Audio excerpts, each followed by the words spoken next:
Hello, everyone, and welcome to Fancy Football. This is our daily football transfer update and football news as well around the world.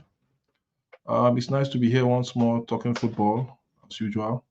It's nice to be here um, dishing out all the top stories in football, and no other story will be better than the news that Mbappe say yes to Real Madrid.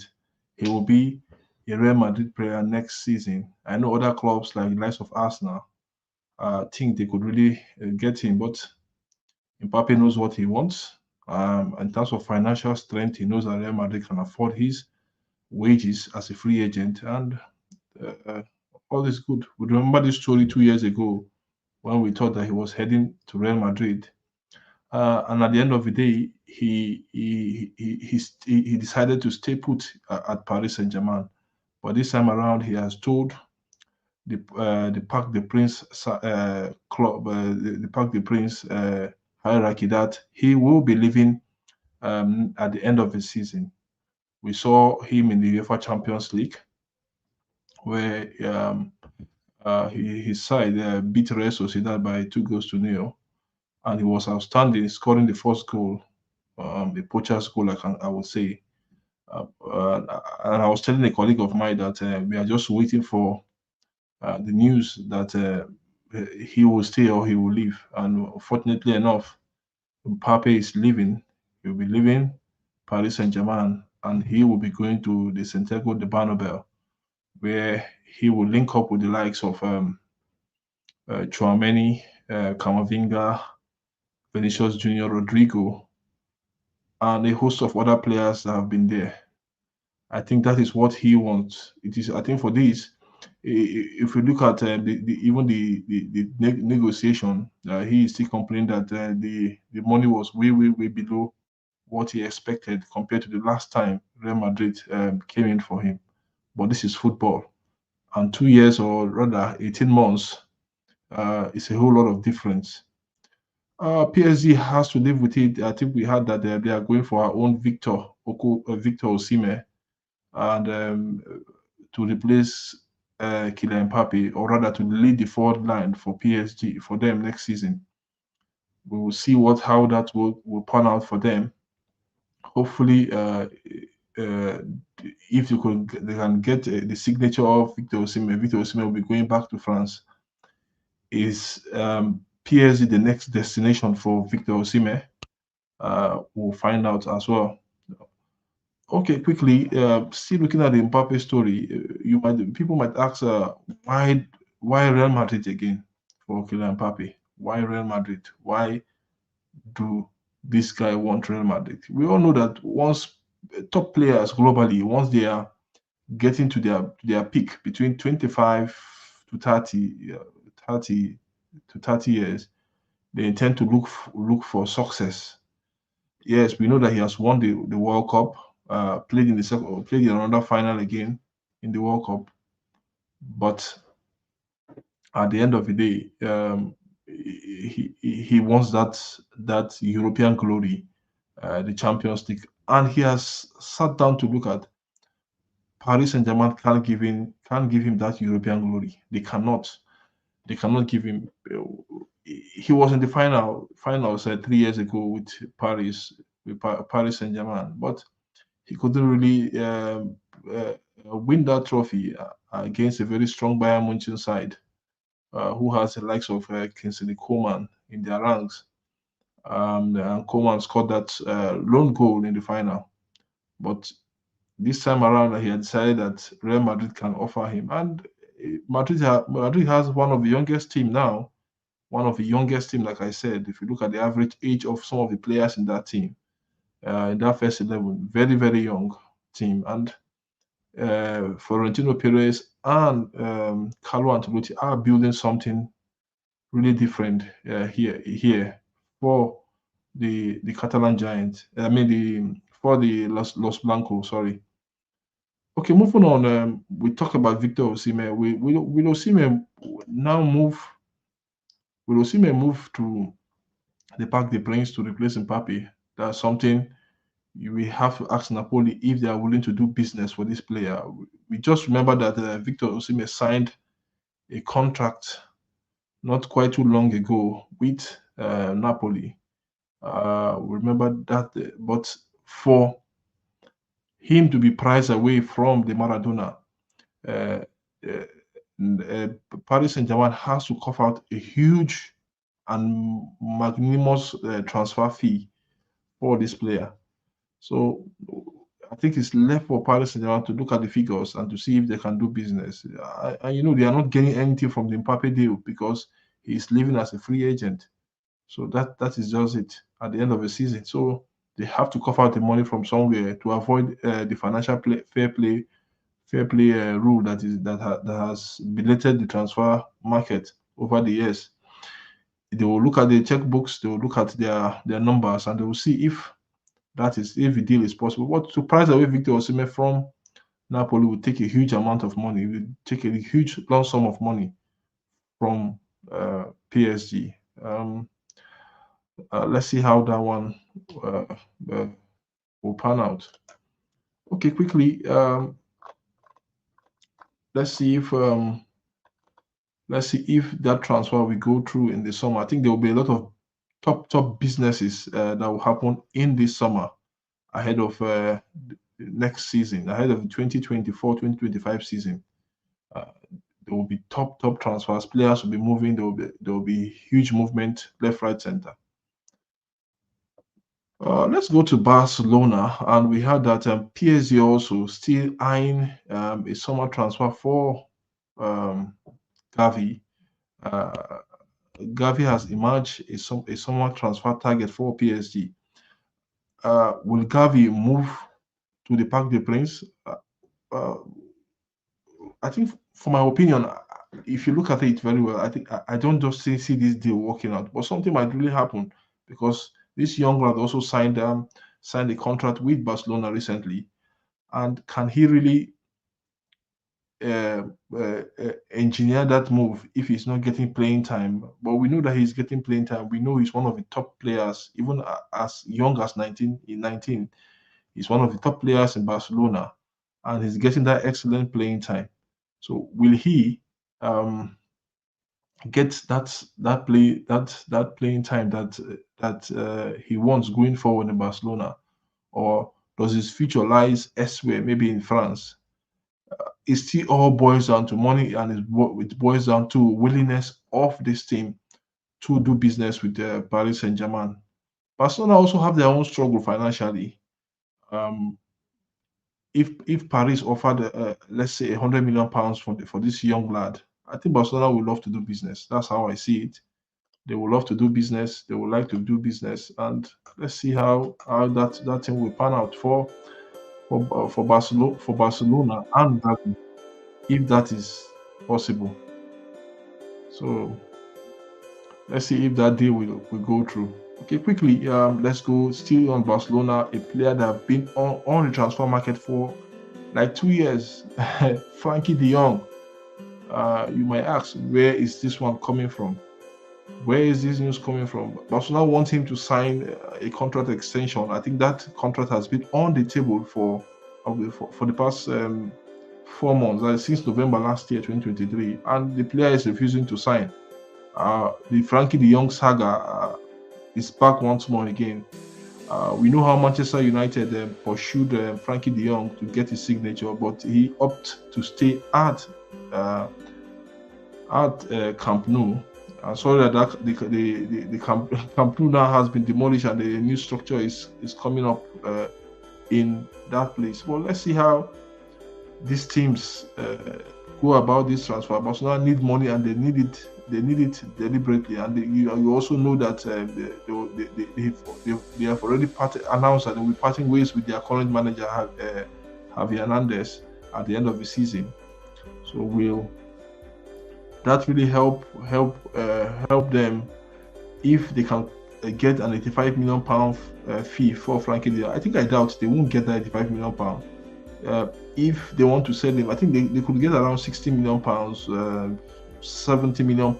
Like, but £85 million is a tall call for a player that has been on the transfer market for two seasons. And United and the likes of Chelsea have been chasing this player to see if they could get his transfer. Tell me what you think about Frankie De Jong.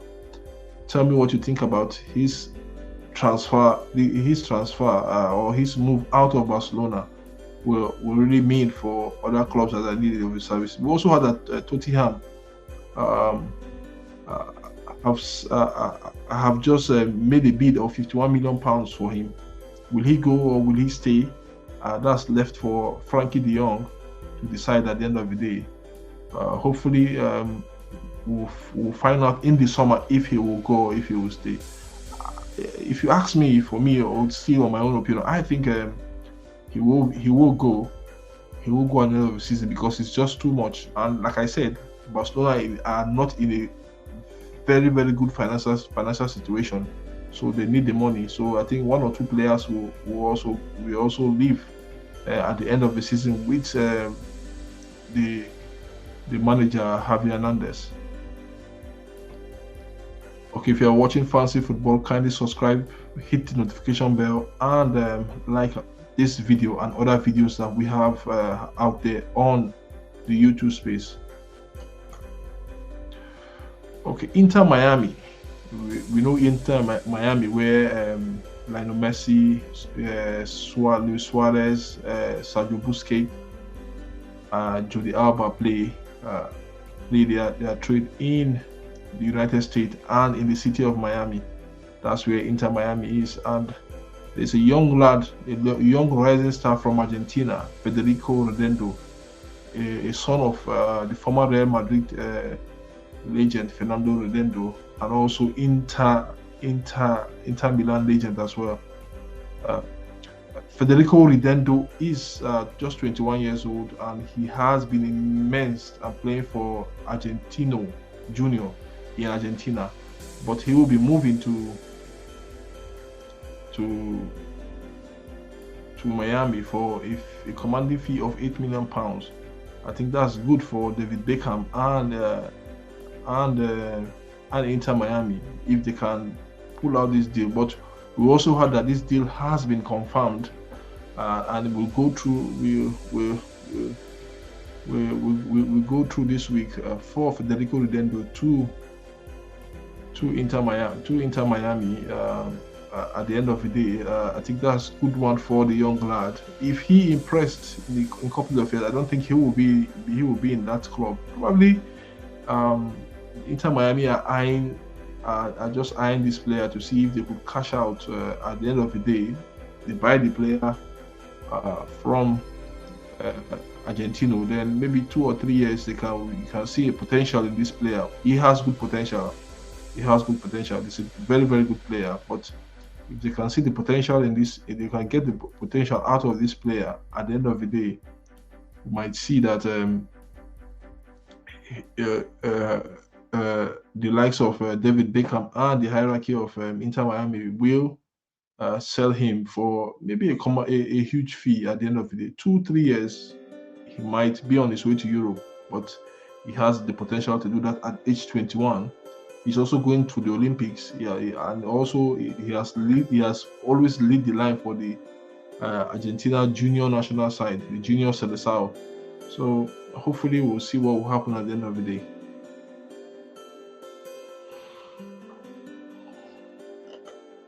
Moving on, Arsenal and Chelsea are eyeing the signature of Mohamed Kudus, Ghanaian and West Ham midfielder, who has impressed this season. He has surprised a lot of people this season, and with the accumulation of 13 goals and 3 assists in all competition, we know about Kudus.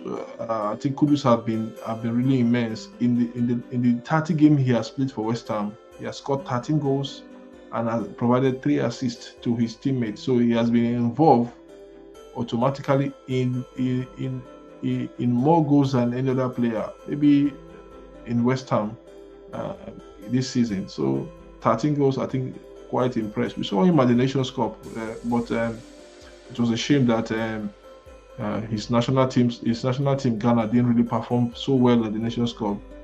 and they were booted out of the competition in the round of 16. But Kudus keep making name for himself in West Ham and in the Premier League. I think he's the caliber of player that he is. He can really make a name for himself. I think it's a player that can play behind the striker and can always push left, right, center, and in other side. And we know he's a left-footed player. He comes in from the right wings and cut in and just take the ball on the other side. I think kudos to him. If Arsenal and Chelsea are interested, they can also go into that transfer to boost their squad very, very well. I think this player is the kind of player that you can use to boost your squad. If you want to boost your squad, you can use him to boost your squad. So Arsenal and Chelsea, and he will command a huge transfer fee. West Ham paid a premium price for him. So for them to let him go, he will command a huge transfer fee.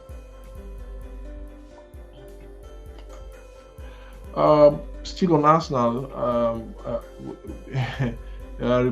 Arsenal value their top player Bukayo Saka at a price tag of between 150 million pounds to 200 million pounds. Can they really suggest that Saka is worth 200 million pounds? But let's look at the stats. In all competition, 13 goals, and the season has not ended yet. Please, for Arsenal fans that are out there, 13 goals and 13 assists. Sorry, in all competition. So I think he has been involved in more goals for Arsenal this season than any other player. He has been involved in more goals than Arsenal this season than any other player.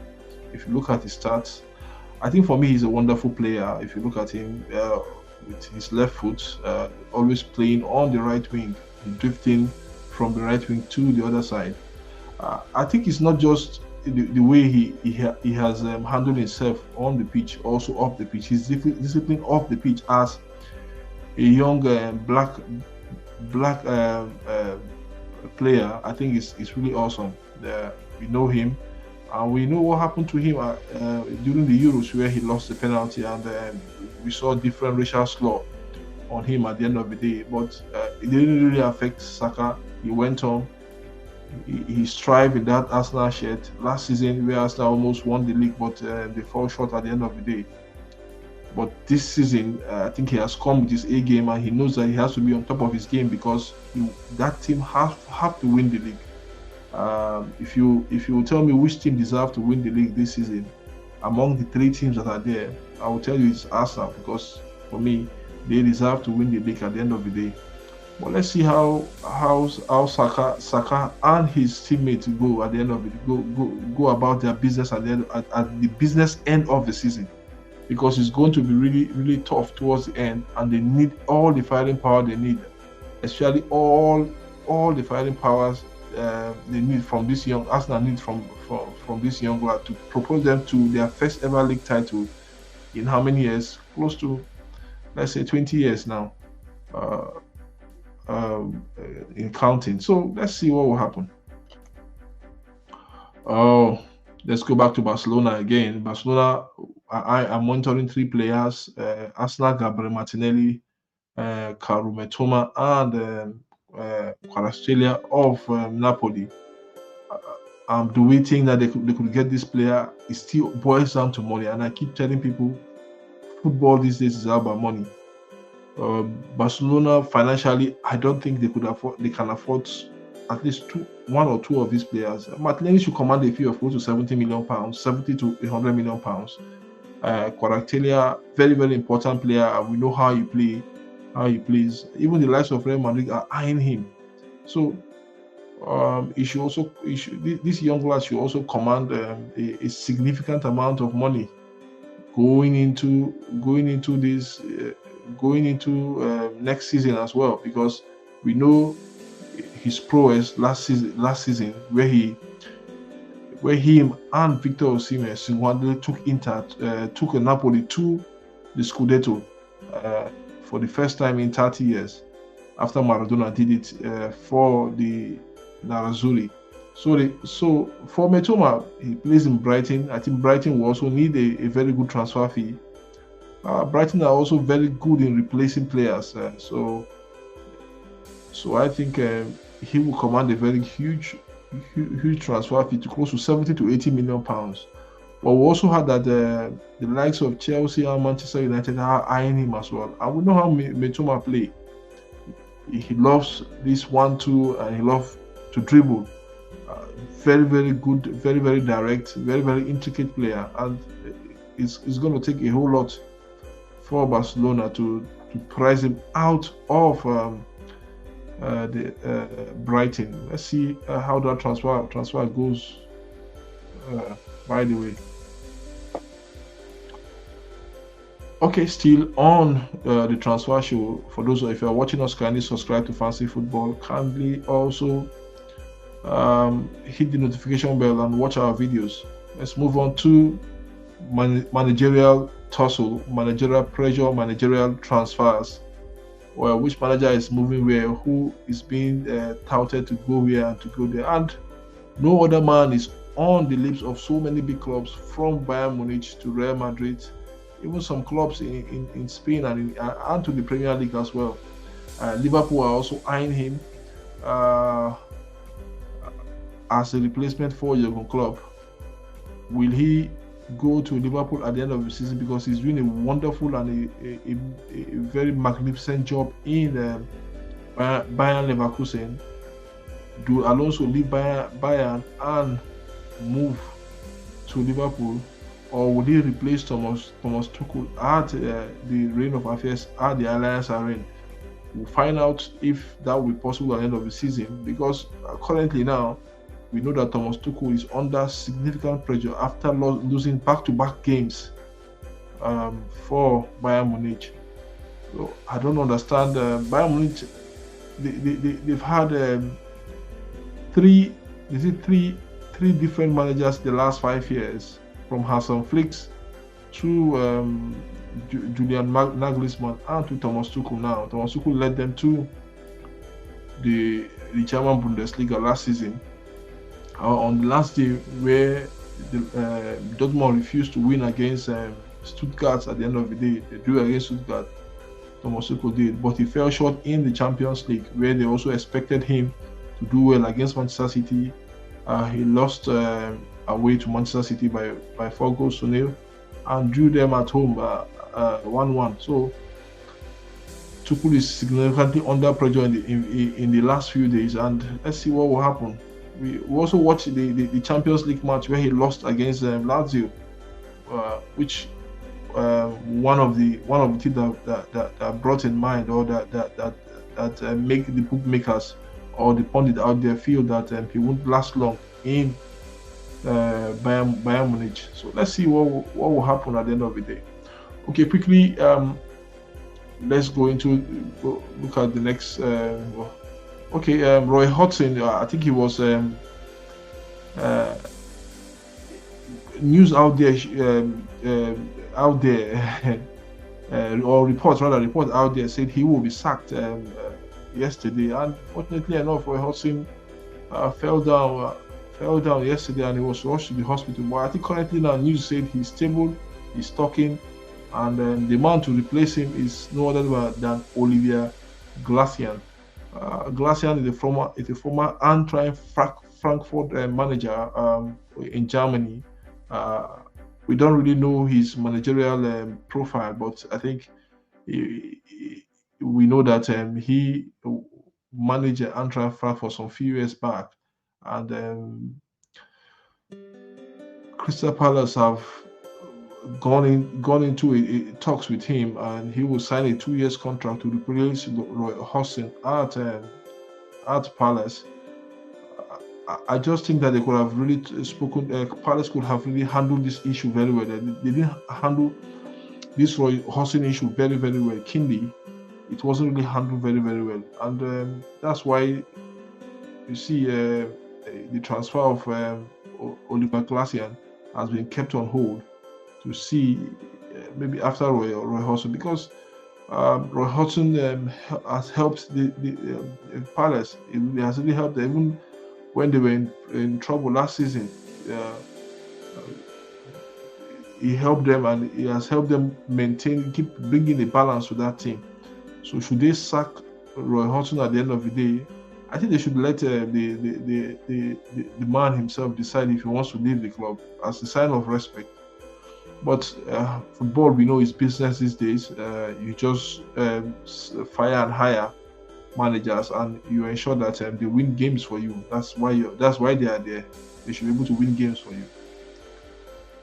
Okay, finally on the transfer news, Roberto De Zerbi, I think, is one of the not one of the upcoming managers in the world as well. De Zerbi, we saw what he did at Brighton at the middle of last season when he came in after the former manager left for Chelsea. We also saw what he has been doing this season with Brighton. I think is a good one for him. But Brighton are ready for his departure at the end of the season. Will he be part of the Seagulls next season? I think I doubt, because if you look at mathematically, if Liverpool will not be able to get Alonso, I just think that the next person within that tick the box is Roberto De Zerbi. I think he ticked the box. We know the way he plays, and we know the way he improved teams. And we also know that he's charismatic as well. Whether he'll be able to do it like Jurgen Klopp, that's because Jurgen Klopp, that's his style. But I think De Zerbi also has his style. I think if you ask my opinion between Alonso and De Zerbi, who will likely to join Liverpool, I think De Zerbi has a 50% chance to join Liverpool, and Alonso has a 70% chance to join Liverpool. As well. So let's see how it goes. Let's see what will happen at the end of the day. In all this transfer we've read out, we'll be keenly looking at it all the time, and we'll be back here with more transfer stories by tomorrow. Automatically by maybe by 4 p.m. hopefully we'll back with more transfer stories, and we'll look at we'll also by 6 p.m. this evening we'll look at the analysis of tomorrow matches, when we're bringing you the top 5 show in the the top 5 leagues. We'll bring you analysis of all the games that we played in the top 5 leagues, from the Premier League to the Spanish La Liga to the Bundesliga and the Serie A, and finally the French League on. So let's see how that one will pan out. So thank you for watching Fancy Football, and we would love you to subscribe to our videos, and like and share, make comments on our videos, tell us where to improve our videos, and we will do that. Thank you so much for watching, and like I always say, gracias.